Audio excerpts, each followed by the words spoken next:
Welcome to Polishing Profits by the Profitable Cleaner Network, hosted by Mark Anderson, Sharon Cowan, CBSE, and Ed Selkow, seasoned cleaning business owners with over 140 years of success. Learn what works, skip the missteps, and build on proven success. Welcome to Polishing Profits, where we're here to enlighten you, entertain you. Ed's there to challenge you. Right, Ed?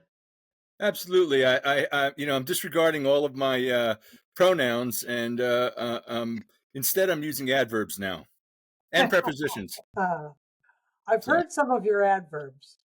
We're not getting into them right now.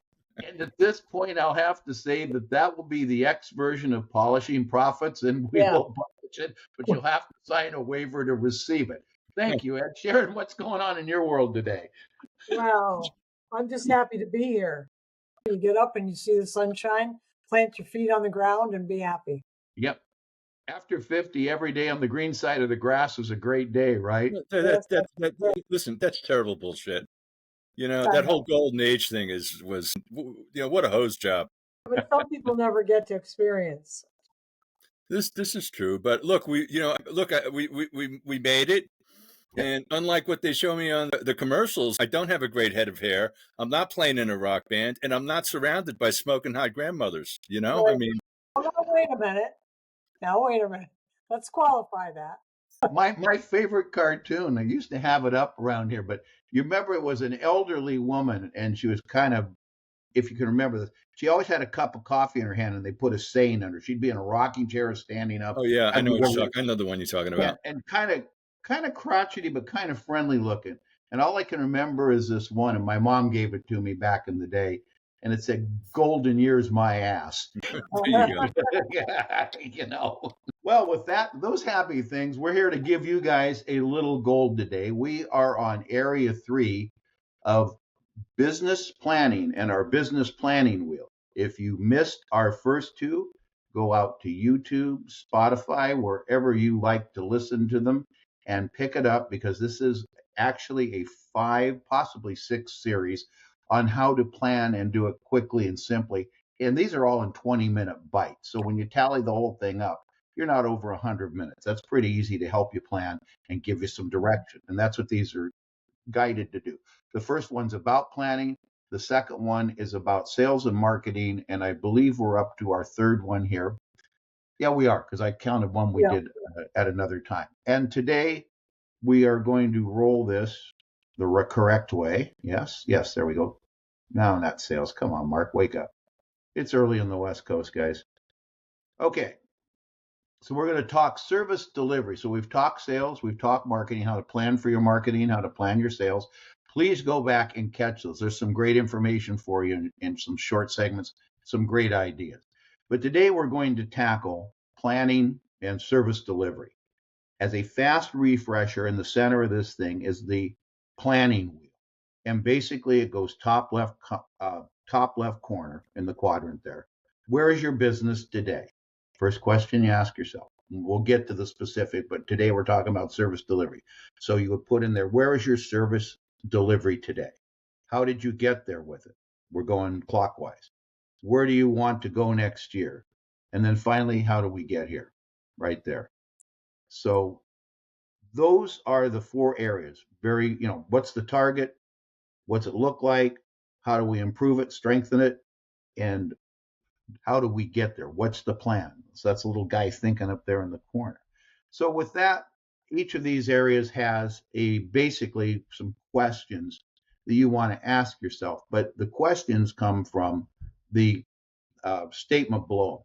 So I'm not going to read all of these because we're going to jump into this. But current state of your business, examine the current state of your service delivery, including customer satisfaction levels, operational efficiency, and employee retention.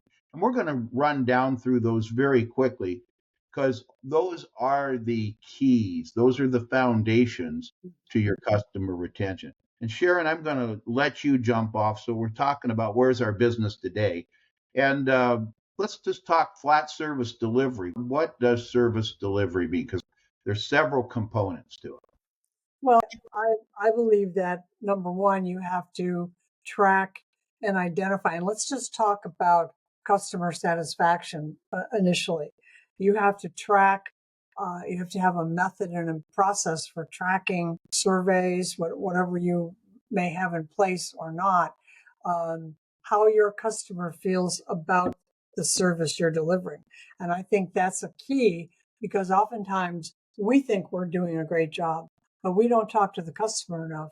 And they could be very upset with me or with you. And I used to call it dialing for dollars, when they are making phone calls to get other estimates, and you think you're doing a great job, and they're dialing away trying to get other people to replace you, because you don't have the communication in place, you don't have the tracking in place, and you don't know what's going on the accounts.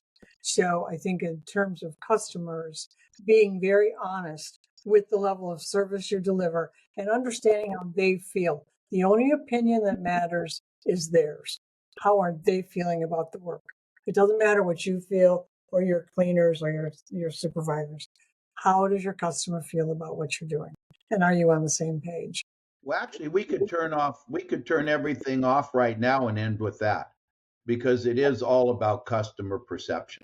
At the end of everything we do, it's how they perceive what we've done. And if their perception isn't the same of ours, then we could be on our way out the door. And not know it, right? And not know it. Now, Ed had a unique rating system on a pre-roll here that we had that, Ed, you know, about rating where you are with the customer and knowing, are they happy? Aren't they happy? How many complaints am I getting? I thought you got it from somewhere down south, but I thought it pretty much made the point about how do I measure where I am with the customer in relation to complaints and satisfaction. Well, so much of the heart of the business is numbers. And one of the things that's important is that it's not a universe of numbers, okay? It's one of two conditions. The client is satisfied or they are unsatisfied, period, end of report. And you can break that down by area, which makes it much easier. But the main thing is that it can be communicated. You can't communicate these nebulous halfway ideas. You can't communicate that to the staff. You got to remember what the frontline people, what they need to know is, oh, they're not happy with that. Okay. Oh, wait a minute. This makes them happy. Okay. So now we have the standard. Right. So is that what you had in mind, Mark? Yeah, you're on it, but I was looking for your rating system, and I don't want to give it away, but it was a 2-to-1 system that had the old Attaboy approach. Oh, yeah. One oh shit negates 3 Attaboys. Okay. So again, it's back to perception, both to Ed and Sharon's point. And, we can talk down through all the metrics to run all of this. They're either happy or they're not. It is an off and on switch. It's like flipping a light switch. It's binary. It's binary. And you don't know when they're happy or not. But you have to find out, and you have to stay there often enough to know that their perspective is you're doing the job they want to continue to pay for this year and next. And like Ed said, success is fleeting in this business. 3 Attaboys, we love you, is fastly erased by 1 shit. Yeah. And I never heard that till the pre-roll till Ed ran across it south. And I thought it was great. But it makes the point. Yeah. It makes the point. It's true. 3, what are the little cones blowing happy things for the party are erased by one of those little poop symbols. And that's how fast you can get in trouble if you don't know what your service delivery and how satisfied your customer is. And, we could go down into operational efficiency and we'll touch that. But really, we've hit the pinnacle of the whole issue. If the customer doesn't think it's clean and doesn't like what you're doing, it isn't clean. Yeah. And that's problem one. You've got a perception problem and you need to find it and fix it. And you can be going along smiling and happy, and the next day get a call that it's erased everything. And I know we've all been in those situations. We've all told stories about how we walked out of an account. It was a great meeting. We went back to the office and they said, can you come back? We have a problem. So it is fleeting. Customer satisfaction. The other things we want to really just touch on, do you know your customer retention numbers? And that's just how many people have you retained. And the simplest way to do it is retention is number of customers I started with, number of customers I ended with. And at the end of the day, what's left over is what I've lost. Mm-hmm. That's the simplest way. There's all kinds of ways to sort that data and get other statistics, but the simplest way, and I forget, Ed, you and Sharon were in a discussion. Same thing with W-2s. That's a down and dirty way to find out how many Numbers. did I issue. Mm-hmm. What did I start the year with? What did I end the year with? How many did I issue? That will give you a starting point. And why do we care about that? When staff's turning over, you don't have happy customers. You've got all kinds of other issues you're battling, whether it's training, inspecting, and trying to keep it to where you don't lose your attaboy. So the service delivery comes in, but know your customer retention or churn. You need to know both sides. What am I losing? What am I keeping? And the same thing with your employees. And I guarantee you that if you look at your employees where you have high turnover, you probably have lower customer retention. It's just Right. a tough battle to fight. What else would you guys like to cover in this? So, we've said, where's your business today? How did we get here?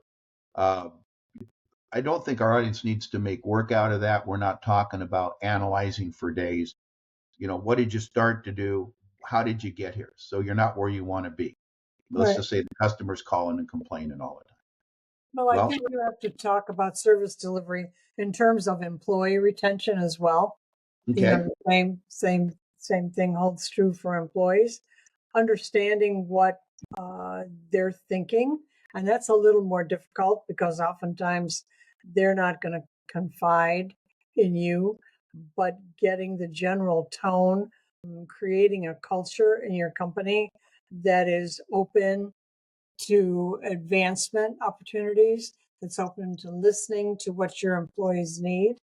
In our industry, it's not necessarily common anymore for employees to give a 2-week notice. They typically just don't show up. 2-week notice would be a miracle. So they just get tired of the job and they don't show up. So, and it takes some digging, and it's a much harder, in my opinion, it's a much more difficult task to accomplish than the customer satisfaction. Because customers, to be honest with you. Well, another thing is it might not make sense.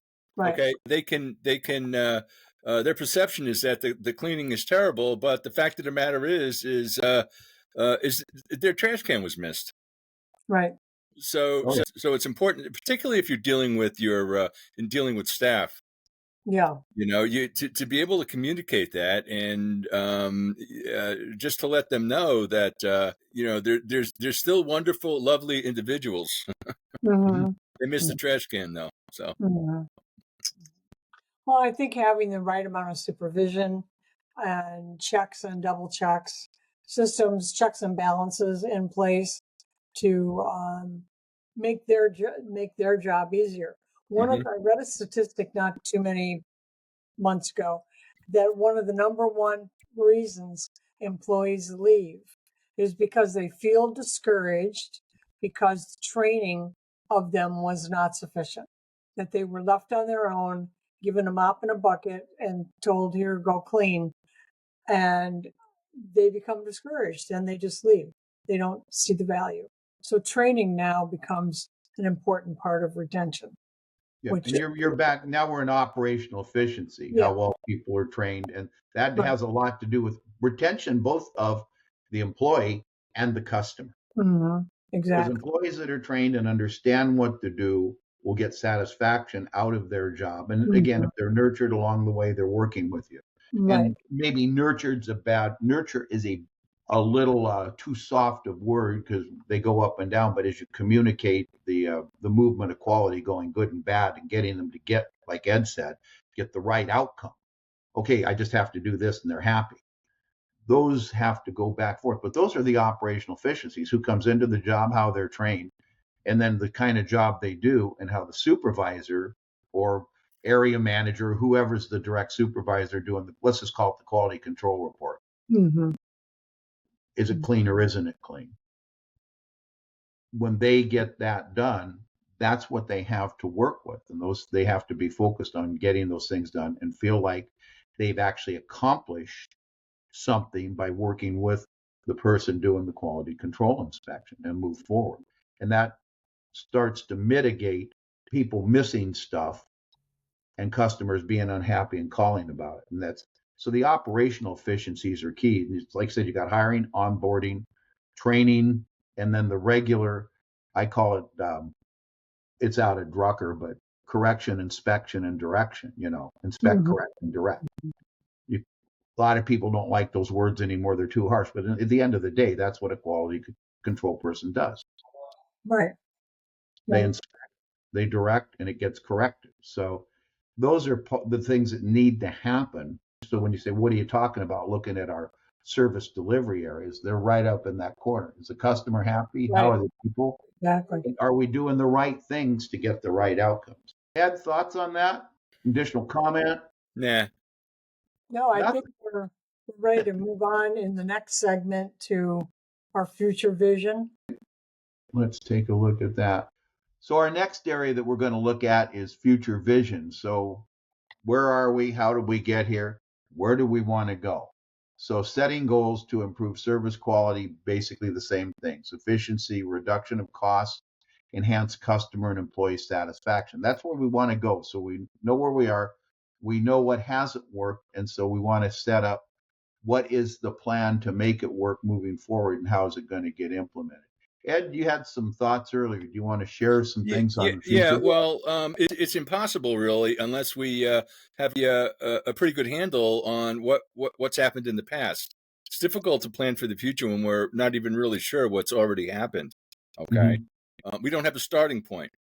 When it comes to the idea of a vision, there's two levels, really. There's the near future, and then there is the long range vision. And they need to be they need to agree. They need to agree. Okay. I think one needs to work toward the other. The short term Absolutely. needs to be steps toward your long term. Absolutely. And one of the best ones, really. And I tell this all the time. Future vision. Look, the best day is the day you turn the keys over to somebody else and get the biggest check you ever seen in your life. Mm-hmm. Yep. It's like selling a boat. Yeah, it's the same idea. So, Sharon, you want to move us to finish up there, and then just take us what the whole future outlook is, so we know where we want to go.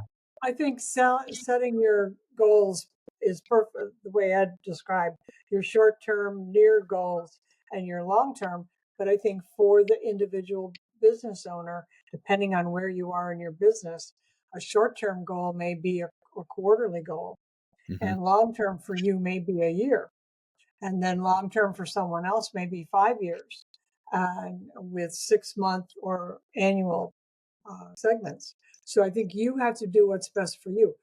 A startup, for example, would need to have shorter term goals. What am I going to do in this first quarter? Whereas someone more established, what am I going to accomplish the first 6 months, first this year, and then 5 years and 10 years out?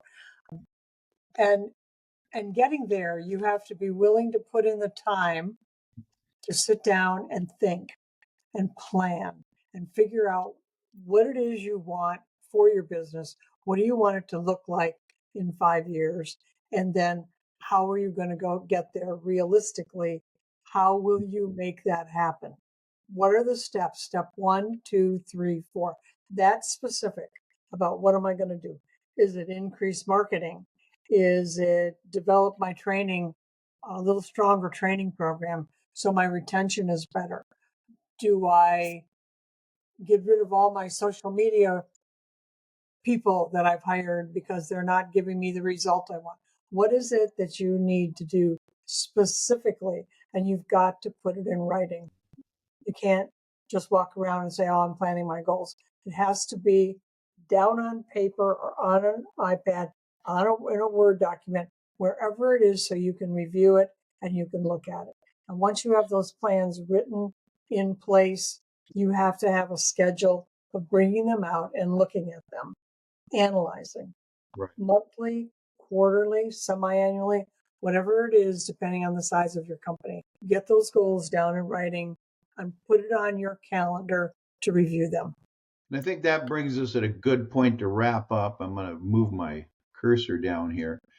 So just as a refresher for everyone, the planning wheel, and you guys wrapped it up very nicely in that here's where I am today, here's where I want to be tomorrow, and there's a set of milestones.